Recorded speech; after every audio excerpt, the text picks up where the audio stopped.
Purpose is the most valuable currency in the world right now, a sense of purpose. How do people find purpose when they don't have a job? That is the most important question for our species over the next 10 years. Hello, and welcome to the Imagine AI Live podcast. I'm your host, Chris Madden, and today we have with us Nazar Yasin. Nazar, I'm so happy to have you here. How are you doing?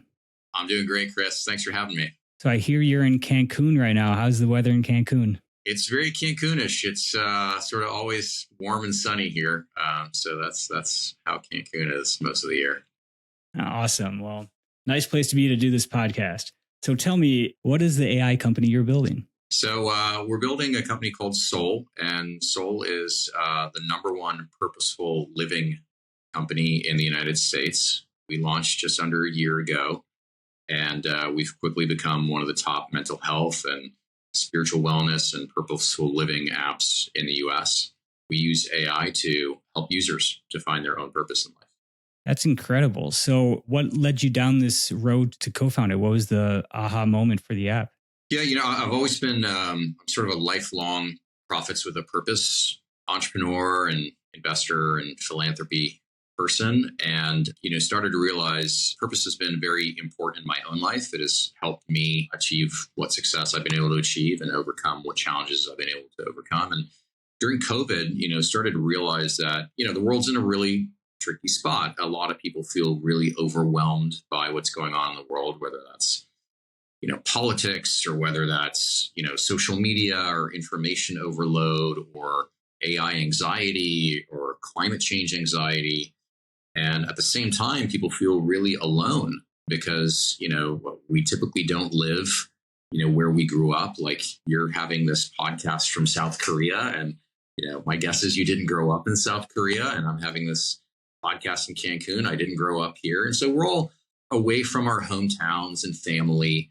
And we're working remotely. We're having conversations like this rather than in person. And when you're dealing with all this anxiety in life, and then you're sort of alone and remote, it can make people feel really anxious and really depressed in some cases. And there's this whole mental health crisis unfolding around the world. Sadly, suicide crisis unfolding around the world, an addiction crisis. And so basically, I decided I'd have to do something about it. And as I did more research into this field, realized that there's a lot of new research that indicates that purposeful living, acting with purpose, living with purpose is the single best cure for all of these things that we're experiencing. It's the best cure for anxiety, depression, addiction, suicide, and other things. So, how do you sort of help anyone in the world live with more purpose?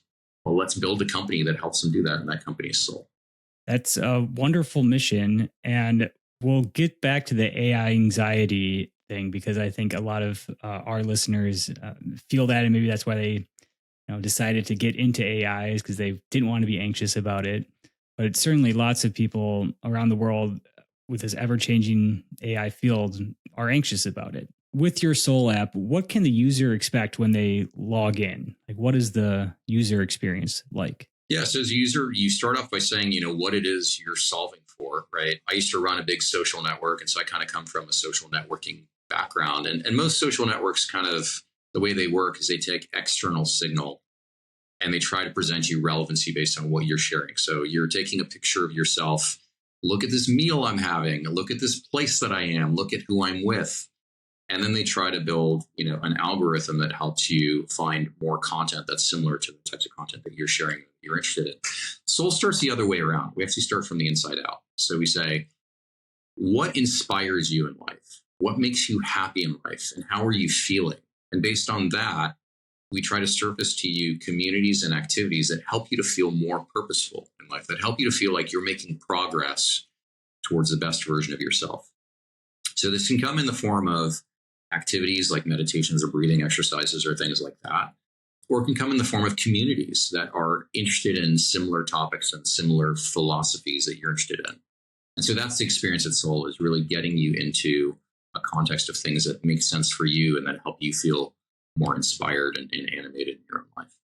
Yeah, I feel like that community aspect is so important, and finding other people that are going through similar things, especially like you said, the remote living that a lot of people are doing to find that connection, that human connection. So is your app creating the like in-app communities, or are you pointing them to communities outside of your app to connect with? It's in-app communities, and many of these communities exist offline as well, right, in different forms. And there's meetup communities in the world, and some of those meetup communities have a presence on Soul where people can engage on a regular basis through the app, in between when they get to see each other in person. But we live in a very globalized remote world too. So it's all about let's say that you're really into going for runs at sunrise or, paddleboarding at sunset or where are other people in the world who get inspired by the same things? And how do you kind of connect with them? How do you sort of maybe make some new friends and, build some new relationships in that way? And so that's what Soul helps you do.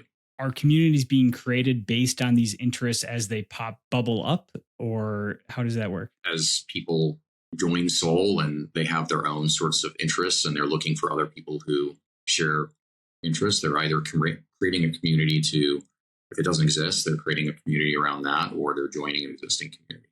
And you mentioned working for a social media company prior to this. Which social media company was that? Yeah, so I was the CEO of a social networking company called Forticom. We ran the largest social network in Eastern Europe and Russia, and we got acquired in 2010. We had about 100 million monthly active users at the time. So we were pretty big in the early days of social networking, and then got acquired. What was the name of that again? The brand name's OK.ru. Yeah, I believe I've heard of that. Was it the biggest one at the time? It was the biggest one in Russia and Eastern Europe at the time, yeah. Do you have background in that area? I mean, do you know that geography? No, I am not of Russian or Eastern European background at all. So startup I met, in its early days. And, at the time as a banker, I was at Goldman Sachs and I was running their internet investment banking stuff for that part of the world. And I was just so excited about this startup and trying to give them advice on what I thought they should do. And eventually they got sick of me, giving them advice and said, well, why don't you join us as CEO and help us do all these things that you're talking about? And so I did. And it was a wonderful decision. We grew really, really rapidly, grew to 100 million users in 18 months, got acquired for $1 billion and, had this sort of unicorn outcome. We were one of the first unicorns outside of the United States. And that was a really exciting part of my career. And decided to become an investor. So I run a VC firm called Rise Capital. That's amazing. I worked for Harry Stebbings at 20 VC. Yeah. If you're aware of, that. Yeah. Podcast. I don't know him personally, but he's, let's say friends of a friend. So he and Shaq. Oh, Shaq. Yeah. Shaq's a great guy. Yeah, I've heard his name many times. And worked for him for 2 years. And it was really quite the education into the whole venture capital and startup ecosystem. And it really is exciting. And it's where the growth and progress is happening, I feel, in this private sector and making everyone's lives more connected and more efficient. And are you still managing Rise as well? Yeah. Awesome. I'm curious about Rise and some of the bigger companies or better outcomes you've had, the companies that you've invested in. I mean, I know it's a long 10-year outcome in a lot of cases, but who have been some of your wins? Yeah, so we have this focus of, sort of a purpose-driven focus. And so we invest in emerging market, what we call underrepresented founders in underrepresented markets. So it's all emerging market entrepreneurs and companies. So, the largest private fintech company in Latin America is a company called Quesky. I'm an investor on the board there. Katopi in the Middle East, they're the biggest restaurant brand operator in the world right now, coming out of the Middle East. And so, all these companies from all these sort of overlooked parts of the world that don't get a lot of love and attention, we try to find, really good founders there, really purposeful founders who are trying to, build good companies, build the right kinds of companies and support them. And so it's been really rewarding. That's amazing. And do you focus on the seed round then? Typically around, let's say late seed, early A, that's kind of our so they've spot. Established, have revenue coming in, have a track record. Yeah, exactly. Cool. So when did AI companies and AI start getting on your radar? Yeah, I mean, AI's, it's certainly captivated a lot of attention around the world over the last couple of years. And the most significant technological development since the internet, for sure. And it presents a lot of opportunities, but also a lot of challenges, specifically for us as humans. I'm speaking as like a human, not as an investor or as an entrepreneur. It creates a challenge for us as humans. And what I mean by that, and this is part of the reason why Soul exists and why I'm, really focused on building Soul. I think purpose is the most valuable currency in the world right now, a sense of purpose. And it's more valuable than money or Bitcoin or gold or anything. Because if you think about it, if you live with a sense of purpose, you tend to be happy and healthy, and you tend to have a pretty good life, right? If you feel like you don't have any purpose in life, you end up going down a really dark rabbit hole of anxiety and depression and potentially addiction and suicide. And so literally it is the deciding factor between prosperity and non-prosperity is purpose. And that's going to increase over the coming years because of AI, actually. Because AI in many ways is an existential development for us as humans, right? I mean, think about how we've always considered ourselves as a species, right? We've always considered ourselves to be the center of the action, right? The main actor on the stage, the most advanced species on Earth, like the dominant toolmaker, the dominant mind, the most intelligent species who kind of runs things on this planet called Earth and beyond, right? Well, what happens when we're no longer the dominant toolmaker or the dominant mind on Earth, when we're no longer the most advanced species on Earth? It can create some questions, some existential questions about like, well, why are we here? Right? Like, what is our purpose in life? And particularly if AI is taking your jobs, it's really going to do a lot to the white collar sector, what robotics did to the blue collar sector over the last 100 years. And that's concerning for many people, right? It's certainly concerning for me as a parent, of two young teen kids. I don't know what they should study over the coming years, right? Because if they choose the wrong thing, they might be AI out of the job, right? And so it's concerning for a lot of people in the world. And the more that AI develops, I think you're going to have the importance of purpose, of feeling a sense of purpose, is going to become even more important for us as humans. It's going to become the most valuable currency in the world in the coming 10 years. You gave me goosebumps with that description of purpose being the most valuable resource on earth, because I resonate with that. And, I feel like I've found a purpose, and with podcasting and trying to connect people. And I was an English teacher before this. I lived in like 4 different countries and really trying to help people learn English as well. And realizing that like, if you can speak English, you really have joined this international community. And so really bringing English education to people as well. And really just finding an interest and listening to English content in movies, TV shows, but nowadays podcasts and short form videos. You can learn and be entertained at the same time. And AI is really lifting up everybody in a sense, because you've got this oracle in your pocket that knows everything and can teach you so much as well. So it's a really exciting time and a really anxious time as well. How are you using AI to improve Soul? Yeah. No, AI is an amazing tool for all the reasons you just mentioned. And thank you for sharing, by the way, about your own sense of purpose and how important it is in your life, because it's not something people talk a lot about. Like, we all tend to kind of know each other through our LinkedIn, kind of presences. Oh, you did this and you work there and you did this, but you don't really, it's hard to get at like, why did the person do all this? Like, what's animating them, right? You know what I mean? And that's actually the most important thing about all this is like, why are you doing all these things, right? You could be doing a bunch of stuff, right, Chris? But you decided to do this and to build this community. And it's really cool. So AI, in Soul is really useful because you get to chat with your Soul avatar, right? So the name of the company is Soul, SOL. And when you join Soul, you have your Soul avatar. It's like a representation of kind of the inner true you. And it's this happy little glowing orb that glows brighter and grows the more kind of purposeful activities you do. So it's kind of like remember the Tamagotchi dolls from like the 90s? I might be dating myself here, but like, there used to be these Tamagotchi dolls that you'd have to kind of feed and water and stuff like that so that they'd be happy. And if you didn't, they'd kind of wither away. And so your Soul avatar in Soul works the same way. And you get to chat with it and ask it questions like, hey, I'm feeling kind of crappy today. Like, what should I do? And since you've told Soul what inspires you and what activities make you happy and how you're feeling, Soul can respond with relevant recommendations for you to help cheer you up. And maybe it's raining outside and that's why you're feeling kind of down. But maybe you like breathing exercises and you've let us know that. And so your soul avatar will be like, hey, well, let's do like a little breathing exercise kind of thing where you're timing your breathing to the raindrops. And that might help to cheer you up, right?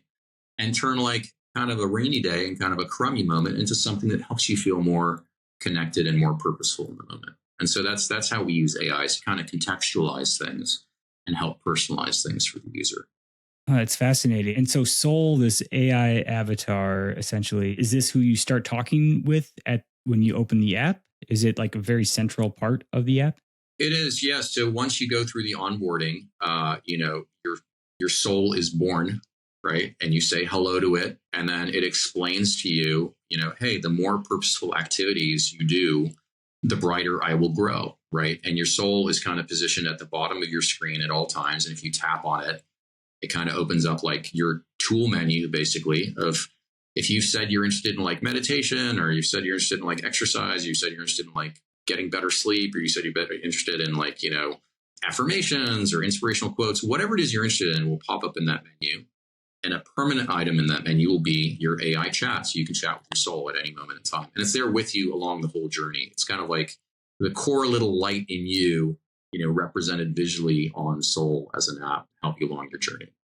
Oh, that's beautiful. That's really, really cool to think about. And so you've sold me here. How much does this cost? It's free. Soul's free. It's free? Yeah, it's free. Yeah. So how do you guys what's your profit, or how do you make your monetization plan? Oh, we have to make money? You're kidding me. No, I'm kidding. So it's like a freemium model, right? So, 95% of Soul is free. It's kind of like Spotify. You can use Spotify for free and it's a great experience, but it's just a little bit better. If you subscribe, you get access to certain things. You can kind of create playlists and things like that.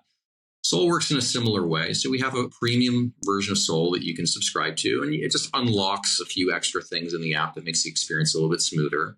Right. So you get like unlimited AI chats with the premium version. You're limited to like 50 a month with the free version, things like that. And then beyond that, we have a kind of a marketplace model too. So as you're going on your journey and you're like, hey, I'm really interested in like Tai Chi. Well, then take a Tai Chi class on Soul. Like literally connect with a Tai Chi teacher in China who can walk you through the right forms, and you can, spend $50 wow. Or $100 and have a live video session with this person, like a Tai Chi master, or like with a tarot card reader, or with like meditation, person, or a Vedic astrology person, or Ayurveda person in India, whatever the case may be, whatever you're into, right? And these people can help you, do more purposeful activities in a more in-depth way than you might be able to figure out from like, just kind of poking around and talking to AI bots, or, checking Wikipedia, or whatever the case may be. So we're just trying to help you as an individual live a more purposeful life in whatever way, shape, or form that makes sense for you.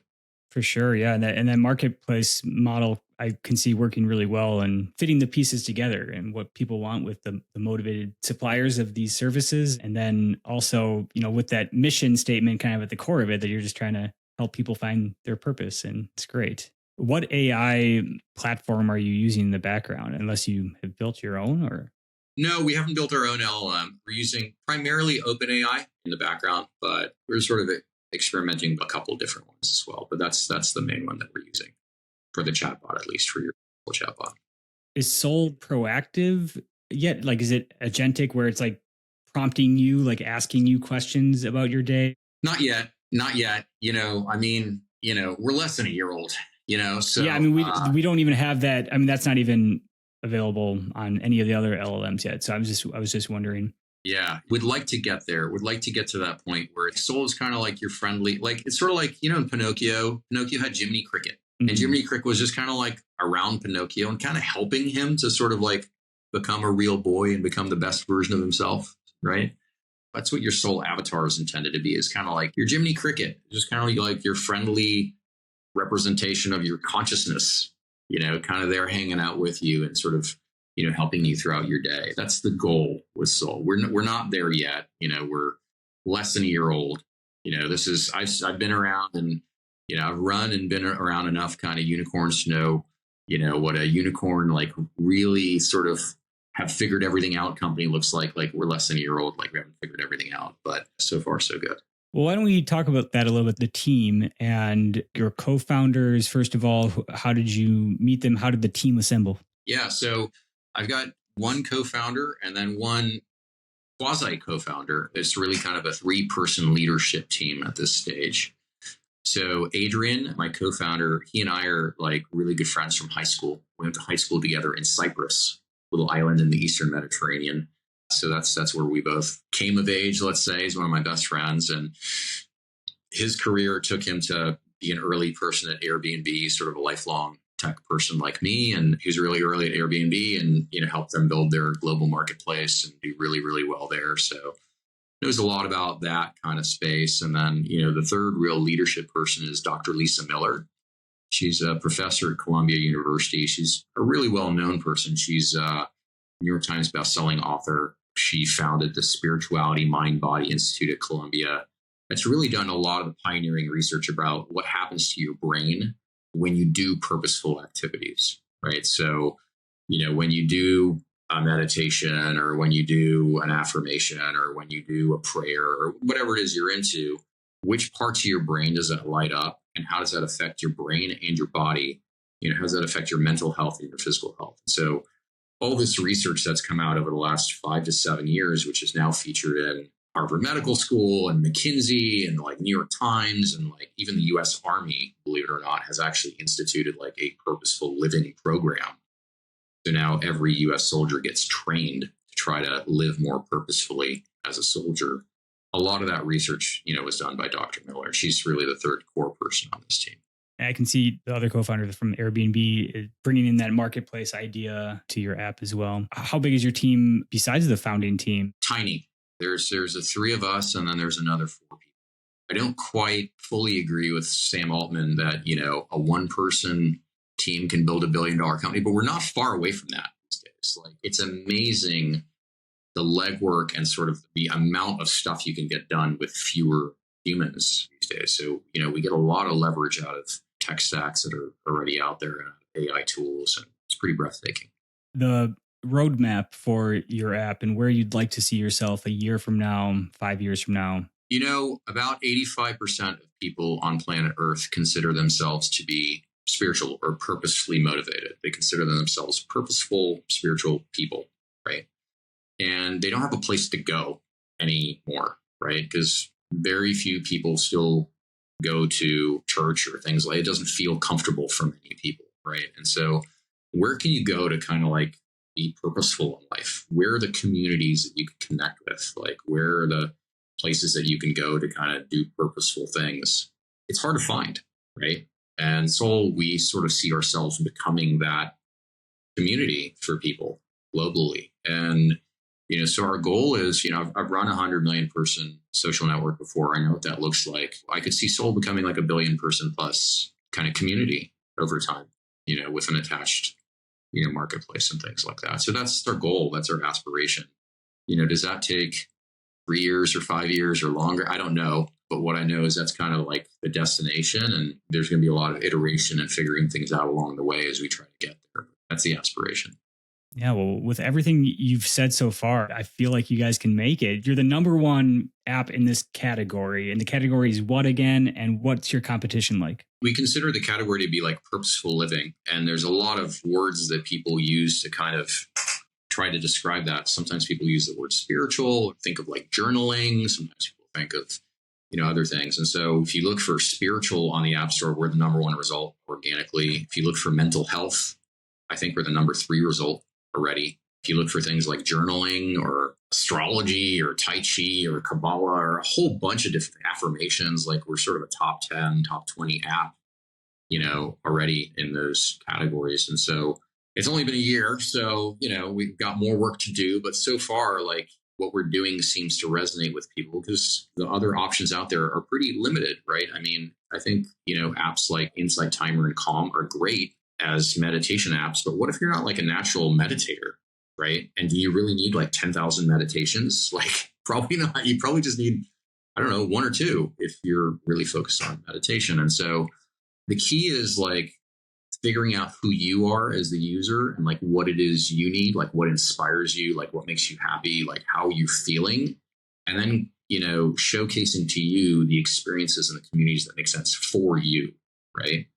Not showing you like a wall of content saying, here's all the stuff for you. Please have fun figuring it out and finding what you need. So that's the approach that we're taking. And, it seems to be resonating with people.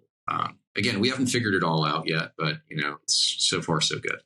Well, it's a whole iterative process, this brand building and company building. What I love is your TAM. Anybody that purpose driven, like you said, 85% of people consider themselves spiritually or like purpose driven. And it's a big niche. It's not really a niche. It's like everybody. Yeah, it's really interesting. I'm a big fan, like I'm a history buff. So I always like to sort of look at like historical precedents and like what's the history behind things. Something crazy about our species, which you might be interested in. For us as a species, right? We've only been using writing and money for about 6,000 years. It's a long time, but our species has been around a couple 100,000 years, right? We've only been gathering together in towns and farming for about 10,000 years. We've only been creating art for about 30,000 years, but we've been doing spiritual things for 100,000 years. It's like the oldest documented human activity besides sex, basically, right? So we've clearly been fornicating for much longer than that. But the oldest documented human activity besides that is doing spiritual stuff. So it's kind of like a core human thing. Like we really need to feel like we matter in life. We really need to feel like we belong here somehow and are important in the world. And it's just something that really animates us as a species. So we think the TAM is kind of the whole world if you do it the right way. That makes me think of my philosophy teacher in high school who asked, when did people start asking the question why? Yeah. And 100,000 years ago.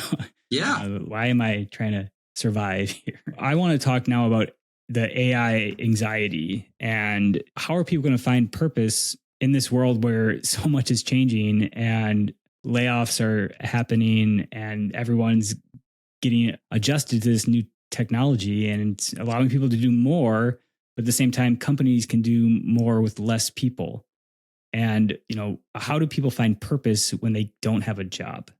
Yeah, it is. I think that is the most important question for our species over the next 10 years. I literally think it's the most important. It's the existential question for us as a species. Because if you look at what's happened over the last 10 years, or even a little bit further back, closer to 20 years, on the one hand, you have increase in social media and information overload and all these other anxiety catalysts, let's just say, right? But our brains physiologically are the exact same brains that we've had for the last 10,000 years. They haven't changed in 10,000 years. The difference is the information we have to process on a daily basis. And if you and I were having this conversation only 100 years ago, we would not have access to the horrifying visuals that you see in these like war-torn areas of the world, right? Like for better, for worse, like we get Ukraine and Gaza and other things pumped into our brains on a daily basis. We hear about uprisings and school shootings and all these things because of the internet, because of social media. We have to process all of that. And our brains have never had to process that before.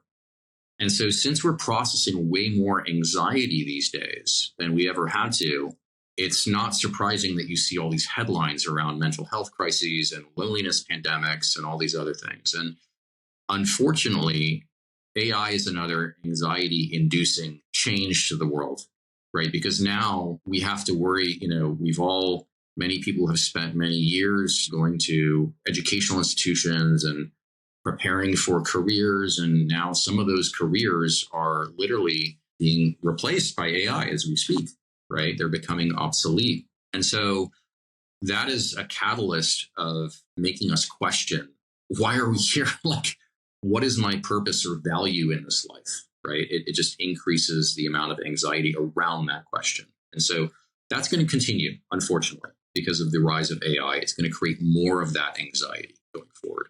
For all the benefits, the productivity benefits that AI provides, like you said before, you have an Oracle in your pocket and it's amazing. It's this amazing tool. It's also an anxiety-inducing tool for many people and will be, going forward. So how do you find purpose in life in that situation? This is where it becomes extremely important to have some emotional regulation tools. So it can get really easy throughout the course of the day. You're doing your job and you're working on whatever you're working on, and then you check Twitter or something, and then boom, you get this anxiety in your face, right, from what's going on in the world.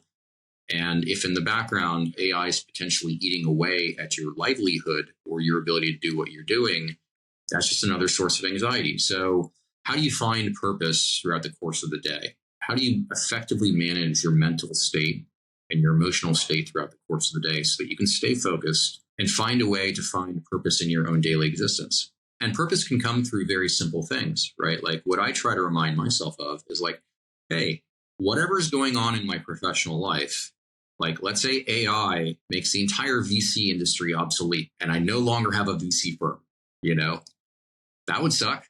But me as a person, I'm not defined by the firm that I created.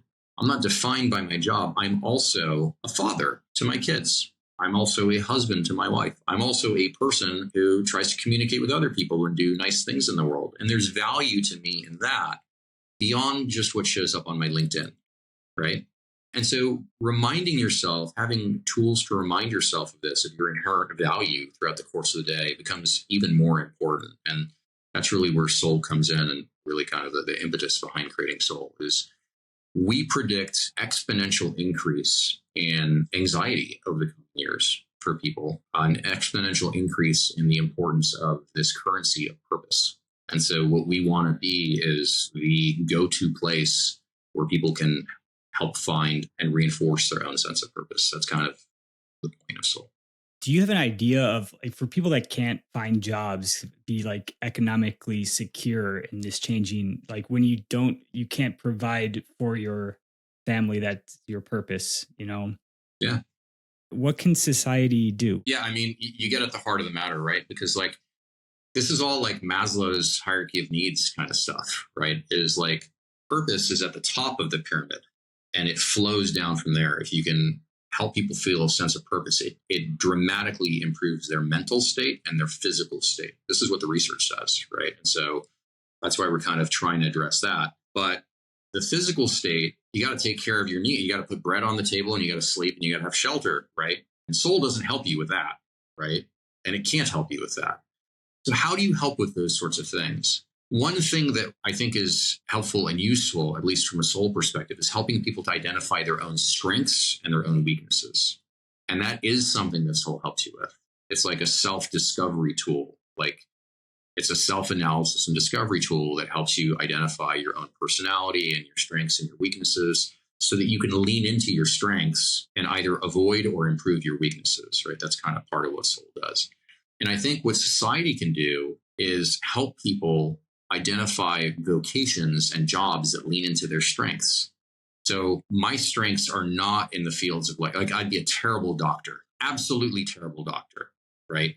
I don't have the patience to like listen to 100 different patients' problems throughout the course of the day and give them the compassion required for each of those uniquely challenging situations. That requires a different mindset. And this is why doctors are, so valuable, and nurses and, healthcare practitioners. I would be very ill-suited to that vocation, right? It's good that I know that. And it's good that I can like apply my own strengths to things that I am good at. Things like, being a VC and like a tech entrepreneur and stuff like that. And so, if there are mechanisms or tools out there to help people identify their strengths and then point them in the right direction towards vocations that can utilize those strengths, I think that's really important in this coming age. Because the reality is I think white collar jobs will be in shorter supply going forward. I do think that there will be this kind of reinvention of jobs that happens. It's not just that jobs will go away. There will be a whole host of new jobs that get created because of AI as well. Like that's part of each technological cycle, right? We would have never guessed 30 years ago that like software engineer would be like a huge thing, right? So there will be new jobs created, which will help with that, but it'll be challenging. And so I think society has a job to do in terms of helping people identify their strengths and lean into those strengths for sure. All right. Well, one more question. So you mentioned your teenage sons. What are you advising them to do, pursue in this very uncertain world? So, son and daughter, and our advice to them and what we encourage them to do is to find things that they're really interested in, like try a lot of things, find things that they're really interested in, and go deep on those things, particularly in areas that seem like they're more challenging. Go deep on challenging things in areas that are interesting to you. Our son has a particular affinity for physics and science. The kid just, as long as I can remember, he'd be asking me questions about like, Papa, what happens if there's like a planet like revolving around two stars? Like, what is this orbital pattern? It was like 5 years old asking these questions. I'm like, I have no idea. But if you're interested in that subject matter, like, let's learn about it. Like, let's go deep in this and just kind of investigate it, right? I think that's the best thing you can do is really try to find things that really stick to you and speak to you from like an interest perspective. Just because I like playing guitar doesn't mean that my kids should play guitar if they don't like it. You know what I mean? So they should find things that they're interested in and try to go deep on those things and probe the most difficult areas of those things, because building that domain expertise and that interest base, that passion for that subject matter, I think that's what's going to count the most in the next 10 or 20 years. Going deep, but then also with all this easy access to information, the breadth of knowledge that one can accumulate in the world is incredible as well. The history, all these different fields, you can get a good broad stroke of things and understand it and get, below the surface level with a bit of research and kind of just digging into interests. And when you come across something that you don't know or you've never heard of, just do a Google search or an OpenAI search and ChatGPT search, and you can understand what it is, and it just builds on your broader base of knowledge as well. Yeah, and I think you can really get at like the gist of things, understand like the principle of things a lot easier now, and outsource the memorization of like the details. Like, do you really need to know and memorize in school like when was Napoleon born, or on what date did like the Battle of Gettysburg get fought? Like, why is that detail important for your advancement as a human in this world that we live in? What's important is understanding like, okay, what happened at Gettysburg? Well, Lincoln gave his address. Okay, like who was Napoleon and why was he important in the history of Europe? Well, he did this and that, and it all ended at the Battle of Waterloo. That's important, right? It's not important to remember the details about when they lived and, or when they were born or when they died or when this specific thing happened. And so I agree with you. I think it's a lot easier to get that breadth of knowledge and ideally to understand the principles behind it. And then in whichever ones of those subjects that you're getting that breadth of knowledge in, if one of them really speaks to you, go deep, go really deep and try to probe the boundaries of that subject matter and explore the most difficult parts of it. Then you have a shot at building something differentiated for yourself in the future that is kind of like AI proof, let's say. Do you have thoughts on like when children should start using AI or the correct approach to introducing AI into a child's education? I think it's similar to social media in a way. Social media is extremely harmful for kids under 16 because sadly, we're like a relative happiness species, right? So no matter how good your life is, Chris, you could be like getting on a yacht right after this podcast. And I hope you are. It'd be awesome. But the way that our happiness works is you get on a yacht, and if the yacht right next to you happens to be like 2 feet longer than your yacht, part of you is like, dagnabbit, like, I wish I had that yacht. And you're like living your best life on a yacht. And so sadly, that's the way that our happiness mechanisms work as humans. And, AI obviously doesn't do that. It's not a relative happiness kind of thing where you're seeing everybody else's best moments at the same time. But I think it's probably like early to mid-teens kind of tool is when it makes sense, because you do want to build the capability of yourself and the resiliency and the grit of yourself as a young person to go and do proprietary research and to not just have everything be a button click away. And the reason why I say this is like grit is another thing that I think is in very short supply these days. And, particularly for this newest generation, they've grown up in a world where any song they want to hear, they can literally talk to Alexa or press a button. Any movie they want to watch, they can press a button. Any food they want to eat, just Uber Eats it, press a button. So the disconnect between effort and reward is massive these days. Like you get rewards without any effort. You just press a button and you get stuff, right? And I think it's really important to develop that sense of grit of like putting effort into things and struggling through things and going through a little bit of discomfort or even pain before you get a reward is a really important lesson for everybody to learn in life. And potentially even more important in the future where potentially climate change is happening the way it's happening. And there's all this sort of socioeconomic stuff happening and some geopolitical stuff happening and AI job loss stuff. Then things might not be so easy over the next 20 years. And so how do you build that resiliency and grit into your kids? It's probably by delaying a little bit of some of these easy answers, like just go on OpenAI and get the answers to whatever it is on your mind. Like do a little bit of research first and then open up that tool a little bit later. I really appreciate that answer. That makes a lot of sense to me as a parent of a 2-year-old daughter and a new one that was just born. Oh, congrats. Thank you. Yeah. I mean, we're keeping screens away from them, as long as we can here. But we know that, they see dad and mom loving their phones and every adult loving their phone. But yeah, the AI thing is another Pandora's box almost. I see it from the language learning perspective, or just like having somebody that knows where you're at and kind of keeps egging you in that zone of proximate development and kind of really teach you in a way too. But then, you have to be able to do the research yourself and learn things yourself as well, not just be fed answers. So the new thing that everyone's talking about and kids are hearing it and they're wondering about it. And so it's a challenge. It's a challenge, man. And social media, as clear as the evidence is that it's harmful for you before age 16, it doesn't stop you from saying, like, as a parent, you're a 14-year-old kid and all of your friends are on Instagram and all of the jokes that they're talking about and all the memes that people are sort of talking about are based on. So if I'm keeping you off Instagram, then I'm actually harming you socially because you're like not in the flow of like what your friend group is talking about. And so it's hard, it's hard to draw like really bright lines between these things and say like no social media or no AI until this age. Like it's really context dependent for every parent. But I think in general, like you do want to give your kid a chance to like build grit, number one. And number two, to not live in this sort of relative happiness or not enter this relative happiness kind of like maelstrom that is social media for as long as possible, and then you start letting that stuff gradually. I think that's so important for adults and everyone to realize that relative happiness, paradox where you really have to find you're content with your purpose in your life and realize that, it is your human instinct to be looking at your neighbors and everything, but just doesn't help to be envious of them because you just have to focus on all the good things that are happening and every day and what more you can do today to live your life with purpose. And Nazar, this has been an amazing conversation. I've really enjoyed it. I'm definitely downloading Soul, the app, after this and loading up my profile and giving birth to my digital soul in there. That's a really cool concept, especially for anybody that played video games as a kid, I think. Do you have any final message you'd like to say to the audience and where they can find you and where they can find Soul? Yeah. No. Thanks so much for having me on. It's been an awesome conversation. Really appreciate all the questions and dialogue's been great. You can find us on getsoul.app, GETSOL.app.